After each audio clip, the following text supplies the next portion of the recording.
Je pense que, en tant que député dissous le 5 septembre 2021 et redissous encore ce 27 mars 2024 de mon poste de vice-maire de la commune urbaine de Farana, je peux dire que ça me fait un double coup d'État.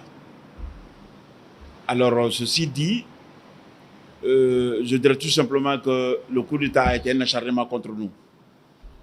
Je voulais dire, au-delà de ce sentiment, mais je dis tout simplement, l'organisation des élections communales, législatives, présidentielles étant promise cette année 2024, il ne servait à rien de dissoudre les conseillers communaux parce qu'on sait qu'on ira aux élections dans une fourchette plus tard de 9 mois. C'est pour toutes les élections, si c'est une élection générale. Alors, ceci dit que nous désapprouvons donc cette mesure parce qu'elle ne permet pas d'aller vite aux élections.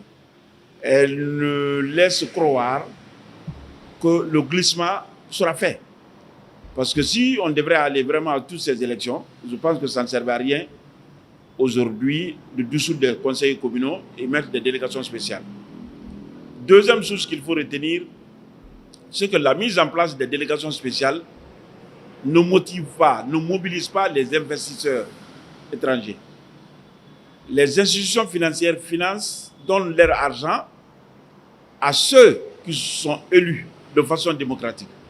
Ceux qui sont nommés, qui n'ont pas la légitimité nécessaire, qui n'ont pas la légalité, ne peuvent pas bénéficier du financement international. D'où la nécessité était de garder ces conseillers communaux élus, même si le mandat étant expiré, pour nous permettre, d'attendre jusqu'à ce que les élections aient lieu et que d'autres nouveaux élus soient investis à leurs fonctions. Mais vouloir le faire de la sorte, voilà les deux conséquences dont je viens de vous citer. Notamment, ça nous laisse croire qu'on n'aura pas aux élections locales cette année. Deuxièmement, ceux qui seront investis, ceux qui seront désignés comme les conseillers communaux, si vous voulez, ces délégations spéciales ne peuvent pas bénéficier des financements internationaux lorsqu'on sait que notre pays dépend en grande partie des investissements étrangers. Parce qu'à chaque année, notre budget est déficitaire. Nous le comblons à travers les aides internationales. Donc, ce n'est pas à négliger. Absolument. Si le mandat est arrivé à terme, on peut organiser des élections.